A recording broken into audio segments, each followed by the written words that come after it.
Bienvenue à Francophone, une communauté francophone en soins critiques.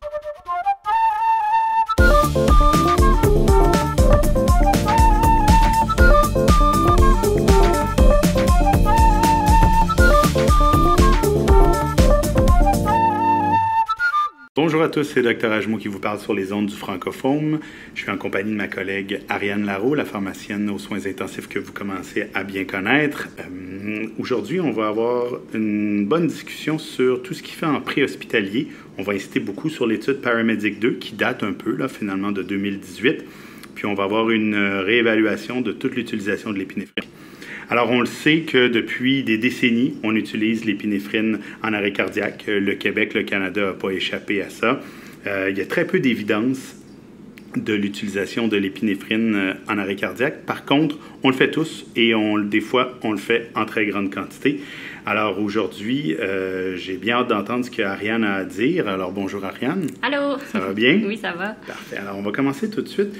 En fait, je voudrais savoir, toi, qu'est-ce que tu penses au niveau du Québec, du Canada? C'est quoi la place que l'épinéphrine occupe dans nos ACLS? Donc, effectivement, c'est quelque chose qu'on prend pour acquis, si on veut. C'est un peu considéré comme un standard de pratique.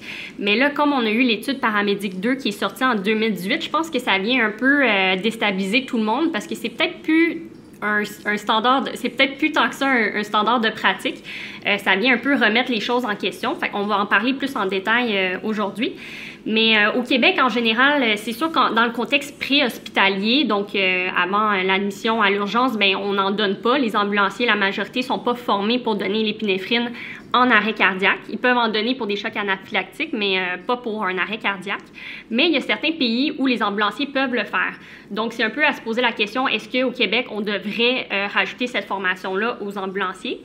En intra-hospitalier, bien entendu, on l'utilise quand même assez régulièrement. Donc, les données aussi en préhospitalier peuvent être un peu extrapolées ou on peut les utiliser pour confirmer notre conduite. Donc, finalement, c'est un peu ça. Je pense je pense que c'est pertinent d'étudier cette question-là parce que, comme tu disais tantôt, il manque d'évidence à ce sujet-là, c'est certain. Alors, pourquoi nous, là, qui font des soins intensifs, des urgentologues, des médecins de soins, pourquoi c'est pertinent de parler de l'épi du préhospitalier exactement? Bien, c'est sûr que c'est pertinent dans le sens qu'on le sait, le taux de survie à un arrêt cardiaque en préhospitalier, donc un out of hospital cardiac arrest, qu'on voit souvent dans les textes en anglais, le taux de survie est très bas. C'est autour de 8 à 11 %. Donc, c'est pertinent aussi pour n'importe qui parce qu'on veut essayer d'améliorer ces statistiques-là qui sont très basses. Mais c'est quand même pertinent aussi pour les intensivistes, les urgentologues et tout ça parce que c'est sûr que si on commence à en donner en préhospitalier, on va avoir plus d'admissions probablement à l'urgence, puis on va avoir aussi plus de gestion à faire de ces patients-là qui survivent dans nos lits de soins intensifs. Donc, c'est important aussi pour le outcome, en fait. Donc, si l'épinéphrine est nuisible pour nos patients, puis qu'on doit gérer ces complications-là par la suite, donc, c'est bien de savoir est-ce que de donner l'épinéphrine augmente le taux de ROSC, mais il faut aussi savoir est-ce qu'on augmente le nombre de survivants avec un bon devenir neurologique, parce que c'est ça en réalité qui nous intéresse en tant que intensiviste ou urgentologue ou omnipraticien. C'est par la suite, est-ce que c'est le outcome à 30 jours, par exemple, qui nous intéresse davantage. Alors, pour le bénéfice de nos auditeurs, je fais juste rappeler que le ROSC, le terme qu'on va utiliser beaucoup aujourd'hui, c'est le retour à la circulation spontanée cardiaque. Avant de commencer la revue de littérature, Ariane, tu es pharmacienne, fait que je ne peux pas m'empêcher de te demander pourrais-tu nous expliquer un petit peu le mécanisme d'action de l'épi, puis pourquoi on utilise l'épi plus que n'importe quel autre vasopresseur en arrêt cardiaque historiquement, ou même au niveau physiopharmaco? Donc, effectivement, c'est une bonne question. C'est une question que je me suis demandé aussi pourquoi ce vasopresseur-là en particulier. Donc, l'épinéphrine, on le sait, là, c'est l'adrénaline en tant que telle. Donc, ça a un effet alpha-agoniste. Donc, ça va faire la vasoconstriction. Donc, c'est surtout ça qu'on va chercher, qu'on veut faire avec l'épinéphrine. C'est d'essayer de reperfuser nos organes en faisant la vasoconstriction. Par contre, quand on va chercher l'effet alpha-agoniste. On va aussi chercher un effet qu'on aime moins, qui est l'agrégation plaquettaire, qui pourrait expliquer en fait pourquoi l'épinéphrine pourrait être nuisible pour le cerveau, parce que ça pourrait aller faire des mini-thrombus qui vont aller nuire à la microcirculation là, de nos organes. Donc ça, c'est un peu la théorie qu'il y a derrière l'effet négatif là, au niveau du cerveau. L'autre raison pour laquelle on est allé plus vers l'épinéphrine, c'est que souvent les arrêts un arrêt cardio-respiratoire, si on veut, on ne sait pas toujours c'est quoi la cause, surtout en préhospitalier. Est-ce que le patient fait une crise d'asthme? Est-ce qu'il fait un choc anaphylactique? Donc, l'avantage aussi avec l'épinéphrine, c'est qu'il y a un effet au niveau du récepteur bêta. Donc ça, c'est bénéfique pour les chocs anaphylactiques, entre autres, parce que ça va diminuer les médiateurs qui sont libérés lorsqu'on a une réaction allergique. Puis, ça a un effet bronchodilatateur. Donc, si on a un arrêt qui est respiratoire, une crise d'asthme ou quoi que ce soit, bien, ça va être très bénéfique pour ce groupe de patients-là. Il y a aussi l'effet au niveau de la contractilité du cœur qui pourrait aider théoriquement, mais il faut que notre cœur soit perfusé pour ça. Puis, par contre, ça peut augmenter notre besoin en O2 myocardique. Donc, des fois, nos patients peuvent atteindre le ROSC, puis repartir en arrêt cardiaque parce qu'ils vont avoir une arythmie là, une fois que l'épinéphrine va être diffusée partout dans le corps. Parfait, merci. C'était bien de faire un petit résumé de ça parce que souvent on donne l'épi, puis la plupart des gens n'ont peut-être pas toutes les notions et l'utilité et la pharmacocinétique du médicament. Comme j'ai dit en début, en ouverture, on était pour parler de Paramédic 2. Mais avant de parler de Paramédic 2, est-ce que tu pourrais me faire un petit résumé de l'evidence base, là, des études observationnelles puis randomisées contrôlées qui ont été faites dans les dernières années, mettons depuis le début des années 2000? C'est ça. Initialement, on avait surtout des données observationnelles. C'est certain que c'est plus facile à obtenir là, chez ce sous-groupe de population-là qui est quand même difficile de faire des études randomisées contrôlées, là, compte tenu qu'on parle d'arrêt cardiaque. Mais les données observationnelles, en fait, en résumé, là, démontraient qu'il y avait une augmentation de l'atteinte du ROSC et de la survie en général en utilisant l'épinéphrine. Mais il semblait aussi démontrer un mauvais outcome neurologique à utiliser l'épinéphrine. Malheureusement, les données observationnelles, on ne peut pas vraiment tirer des grosses conclusions avec ça parce qu'il y a beaucoup de biais de sélection. C'est certain que les patients vers qui on va se tourner vers l'épinéphrine, c'est des arrêts cardiaques souvent plus prolongés. Si on veut. Donc c'était important d'avoir des études randomisées contrôlées sur ce sujet-là. On en a 3, en fait, jusqu'à maintenant. On a une étude, on va vous les mettre en référence dans les notes, mais il y a l'étude Olasvigen, qui est une étude norvégienne. C'était un devis qui était ouvert, malheureusement, qui comparait en fait tous les médicaments de l'ACLS versus les soins standards, mais sans l'utilisation des médicaments qu'on a dans l'algorithme de l'ACLS. Puis, ça a démontré une augmentation du ROSC, mais aucun effet au niveau de la survie. La deuxième étude randomisée contrôlée, je vous dirais que c'est la plus importante avant Paramédic 2. C'est l'étude Jacobs, qui est une étude australienne, qui ont réussi à inclure 534 patients. Puis, eux, ils comparaient en fait l'utilisation de l'épinéphrine à la dose de 1 mg intraveineux aux 3 minutes contre le placebo. Puis, en fait, c'est un peu triste parce que cette étude-là a été arrêtée prématurément parce qu'il y a eu une espèce de gros débat au niveau de l'éthique de cette étude-là en Australie.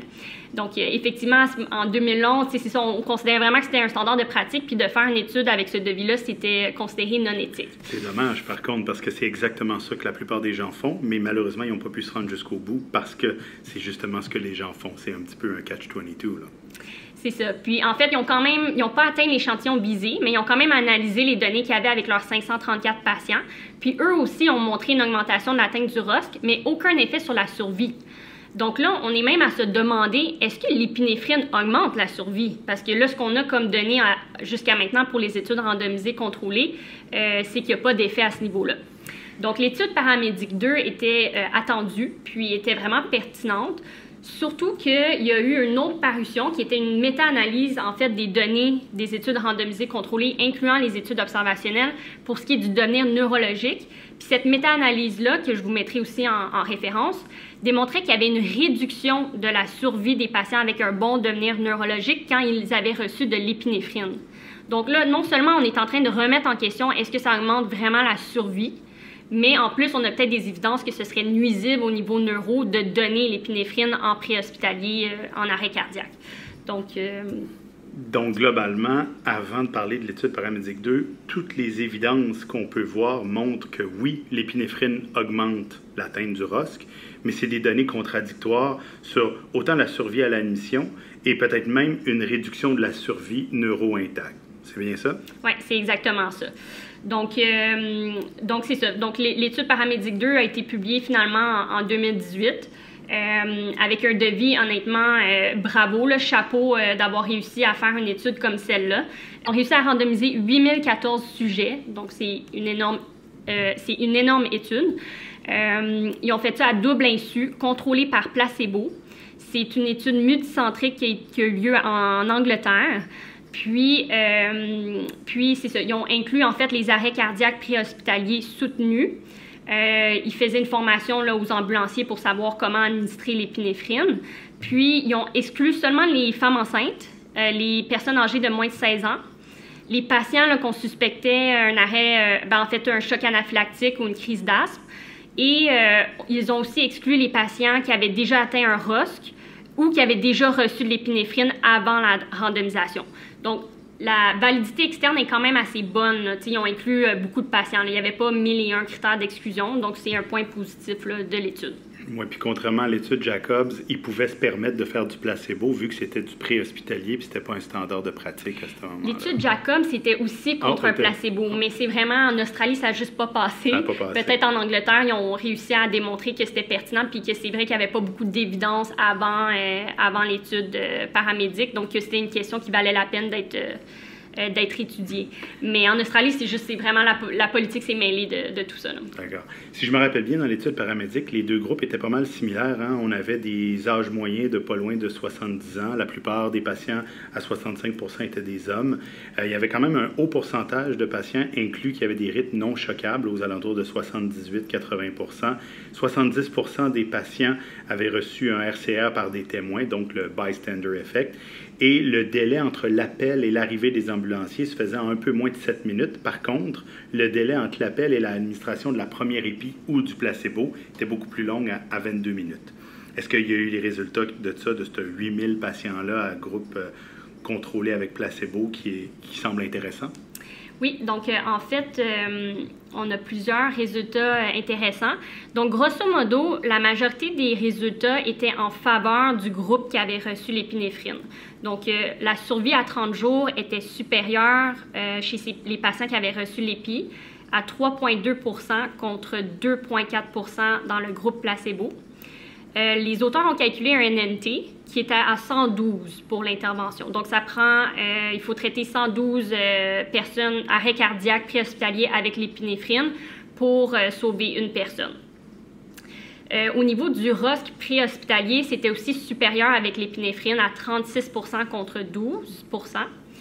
Puis la survie jusqu'à l'admission à l'hôpital, on était à 24 % avec l'épinéphrine contre 8 % pour le placebo. Par contre, ce qu'on semble voir dans les données, c'est que les patients qui ont survécu, ceux qui ont reçu l'épinéphrine avaient un moins bon devenir neurologique que ceux qui avaient reçu le placebo. Justement, le bon devenir neurologique, ils l'évaluaient comment dans l'étude paramédic 2? Ils ont utilisé le score de ranking modifié. Donc, dans le fond, si on a un score entre 0 et 3, on considère que le patient a un bon devenir neurologique. Donc, 0, c'est aucun symptôme du tout. Donc, le patient sort de là avec le même état qu'il était avant, aucune séquelle. Et un score à 3, c'est une atteinte modérée. Donc, la personne peut marcher sans assistance, mais a besoin d'aide pour faire d'autres activités. C'est un équivalent du CPC qu'on utilise, qui est environ entre 1 et 2. Le CPC, Cerebral Performance Category. C'est un équivalent de ça environ. C'est ça. Donc, pour vous donner des statistiques un peu plus au niveau du devenir neurologique, c'est vraiment l'outcome qui nous intéresse. Malheureusement, il était en outcome secondaire, mais en 2019, je pense que ça va éventuellement devenir nos outcomes primaires parce que c'est vraiment ça qu'on veut savoir, en fait. Absolument. Donc, les patients, encore une fois, ceux qui ont survécu, qui ont reçu l'épinéphrine, il y avait seulement 69 des patients qui avaient un bon devenir neurologique, alors que chez ceux qui avaient survécu et qui avaient reçu le placebo, on atteignait 82 des patients avaient un bon devenir neurologique. Donc, l'autre façon de l'imager, puis c'est vraiment, j'ai un peu utilisé une pyramide inversée, là. Je vous mettrai la diapositive dans les notes, c'est vraiment plus parlant, on dirait quand on le voit comme ça.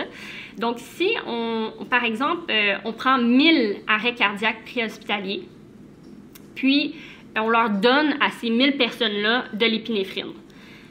En faisant ça, on va réussir à atteindre 246 ROSC de plus. Sur ces 246 ROSC-là, on va réussir à admettre 158 personnes de plus à l'urgence. Puis parmi ces 158 admissions-là à l'urgence qu'on va gérer, on va réussir à obtenir 8 survivants de plus. Sur ces 8 survivants-là, il va y avoir 5 qui vont avoir un devenir neuro considéré capote, donc mauvais si on veut. Et il va y en avoir seulement 3 qui vont avoir un bon devenir neurologique, donc qui vont réussir à sortir de l'hôpital en marchant par eux-mêmes, mais qui vont avoir besoin d'aide pour faire d'autres activités ou en ayant un meilleur outcome que ça. C'est quand même des chiffres impressionnants. On va y revenir un peu plus tard, mais juste avant de leur parler de ces chiffres-là, j'aimerais ça discuter parce que j'ai remarqué que dans le protocole, les ambulanciers donnaient 1 mg d'épi ou de placebo aux 3 à 5 minutes jusqu'à l'arrivée à l'urgence. Alors, ça veut dire qu'il y en a qui devaient recevoir des très grandes quantités, surtout ceux qui étaient peut-être plus loin de l'hôpital. Ça ressemble à quoi les doses d'épinéphrine totale que les patients recevaient? Donc, effectivement, j'ai été voir, mais ça, il faut aller voir dans le matériel supplémentaire. C'est pas directement écrit dans l'étude, mais en moyenne, donc vraiment une moyenne, les gens ont reçu 5 doses du placebo ou de l'épinéphrine. Donc, effectivement, c'est quand même beaucoup. Puis, je précise, 5 doses en préhospitalier. Donc ça inclut pas nécessairement ce que les patients peuvent avoir reçu à l'urgence, parce que ça, ils l'ont pas noté, par contre, ils l'ont pas écrit. Donc, effectivement, c'est quand même plusieurs doses, puis peut-être que ça a influencé les résultats au niveau du devenir neurologique, là. On a effectivement, j'ai essayé de voir si on avait d'autres données sur l'impact que peut avoir le nombre de doses sur les outcomes des patients. Puis on a une étude que je vous mettrai aussi dans les notes, qui est une étude rétrospective d'un registre japonais, qui a montré qu'à chaque fois qu'on donne une dose de plus d'épinéphrine, le outcome neuro diminue assez drastiquement. Donc, si on donne une dose, on a 4,8 % de survie avec un neuro intact, alors que 3 doses, il y avait 1,7 % de patients qui avaient un bon devenir, qui avaient une survie avec un bon devenir neuro. C'est quand même des chiffres impressionnants, mais il y a probablement des biais là-dedans, hein, j'imagine, oui, à ce niveau-là, parce que plus on en donne, plus ils sont malades, moins ils survivent. Là. Exactement. Il y a un gros biais de sélection, ça, c'est certain. Ouais. Alors, donc, si je comprends bien, Paramedic 2 est un peu à l'image des autres études que tu nous as parlé tantôt. Donc, les patients qui recevaient l'EPI aux 3 à 5 minutes, il y avait un plus gros taux de ROSC. Il y avait plus d'admissions à l'urgence, mais il n'y avait pas plus de survivants neuro avec un neuro intact, finalement. Et même qu'on aurait pu voir que trop d'épi aurait peut-être un effet nuisible au niveau neuro. Donc, ça va un peu dans la même veine que les autres études avant. Oui, effectivement, ça vient un peu confirmer ce qu'on savait, qu'on se doutait déjà. Puis, en fait, je pense que vous allez, si on me demande c'est quoi que ça a comme influence sur la pratique, malheureusement, c'est un peu dur à dire. Ça dépend beaucoup. C'est un débat un peu... On rentre dans le débat philosophique. Mais en réalité, je pense que pour les praticiens, ça va beaucoup les conforter dans leur pratique. Dans le sens que quelqu'un qui est très pro-épinéphrine va dire, ben écoute, moi, ça me confirme que je sauve plus de patients. Parce qu'il y avait quand même plusieurs résultats en outcome primaire qui étaient positifs dans l'étude Paramedic 2. Alors que d'autres qui vont dire, ben écoute, moi, j'étais déjà contre l'EPI, je pense que c'est pas bon pour les cerveaux. Puis, effectivement, l'étude vient démontrer aussi que ceux qui ont reçu l'EPI, on semble avoir des moins bons devenirs neurologiques. Puis, on n'a pas de différence au niveau de la nombre de survie avec un devenir neuro intact. Donc, je pense que c'est une étude qui peut être appelée à être interprétée puis à utiliser un peu selon nos croyances, malheureusement. Mais je pense que surtout ce qu'on peut retenir de cette étude-là, c'est que peut-être qu'on ne donne pas la bonne dose d'épinéphrine en arrêt cardiaque. Peut-être qu'on ne donne pas de la bonne façon. Peut-être qu'il faudrait favoriser des perfusions d'épinéphrine au lieu de donner des bolus de 1 mg. Quand on y pense, c'est énorme, 1 mg. Là. On ne serait jamais à l'aise de donner 1 mg à un patient qui aurait un pouls. Donc, c'est ça. Donc, il y a beaucoup de... Ça vient ouvrir une porte, en fait, sur les multiples autres études ou questionnements qu'on pourrait avoir. Peut-être qu'on devrait utiliser une autre amine, en fait. c'est plein... c'est ça, je pense que ça vient juste permettre aux chercheurs de faire des études là-dessus, puis de ne plus avoir des études qui sont arrêtées à cause de raisons politiques, comme quoi c'est pas éthique de le faire. Parce que finalement, peut-être que notre pratique est nuisible plus que d'autres choses. Oui, c'est vraiment intéressant. C'est vraiment un bon point d'ouvrir ça, parce que comme tu as dit, la dose, la fréquence, le mode d'administration, ça a été très peu utilisé. À une époque, on utilisait de la vasopressine per code. Ça a été abandonné. Moi, je reviens à ce qu'on disait tantôt quand tu parlais de ta pyramide inversée. Puis ta pyramide inversée, on va la mettre là, dans les notes parce qu'elle est vraiment intéressante. Moi, quand je regarde les chiffres de la pyramide inversée, ça me fait faire un débat philosophique dans ma tête automatiquement. Alors, je rappelle un peu, là, donc c'est 1000 arrêts cardiaques, 158 admissions de plus à l'urgence, et sur les 158 admissions de plus à l'urgence, il y en a 8 qui vont se rendre aux soins intensifs, et sur ces 8 aux soins intensifs-là, il y en a 3 qui vont retourner à la maison. Donc, c'est comme 3 survivants avec un intact neuro pour 1000 patients. Tantôt, tu l'as dit, le NNT de l'étude officielle est de 112, mais en évaluant le outcome primaire de survie. Moi, je vois un NNT de 333 pour un outcome neuro, qui était l'outcome secondaire. Donc, pour 1000 patients en arrêt cardiaque traités, il y en a 3 qui vont venir là. Donc, ça nous fait un 333. Il y a des gens qui vont se dire, ben, c'est rien, c'est parfait, allons-y, sauvons-les tous, codons-les tous, donnez des pieds à tout le monde, parce que 3, c'est 3. C'est 3 personnes qui ne seraient peut-être pas sauvées. Il y en a d'autres qui vont dire, oui, mais là, c'est 158 admissions de plus à l'urgence, 8 patients de plus aux soins intensifs, c'est des frais énormes pour la société. Exact. Et là, ça dépend des systèmes de santé, où est-ce qu'on est. Pour nous, au Canada, au Québec, c'est peu véhiculé, c'est peu réfléchi, parce qu'on code tout le monde, ou presque, à part ceux qui n'ont pas de niveau de soins à ce niveau-là, mais pour les autres, on les code. Donc, moi, ça me fait dire, qu'est-ce qu'on fait avec ça? Puis ces 8 patients de plus là aux soins intensifs, ils vont prendre des frais, ils vont prendre des lits, ils vont prendre de la ressource humaine. Alors, c'est toutes ces questions-là. Alors, c'est beaucoup de détresse pour les familles aussi. Exactement. Puis ces patients-là peuvent rester des semaines, des mois aux soins intensifs avant de te débrancher ou retourner à la vie tous les jours, et sans compter toute la réhabilitation qui vient avec ça. Alors, c'est pour ça que je disais que ça me donnait une réflexion philosophique. Puis on va s'arrêter là-dessus, parce que c'est exactement ça que je voulais qu'on fasse aujourd'hui, de reviser un peu toute l'épinéphrine en préhospitalier. Merci beaucoup, Ariane. C'était vraiment intéressant. Merci. Alors, pour ceux qui auraient apprécié ce balado-là, n'hésitez pas à le partager à tous vos collègues et amis qui font des soins critiques et des soins intensifs. Comme d'habitude, vous allez pouvoir nous retrouver sur Facebook, Twitter. Ces balados-là vont être disponibles sur toutes les plateformes habituelles, Google Podcasts, Apple Podcasts, Balado Québec. Alors, n'hésitez pas à le partager. On se revoit pour un prochain épisode. Merci.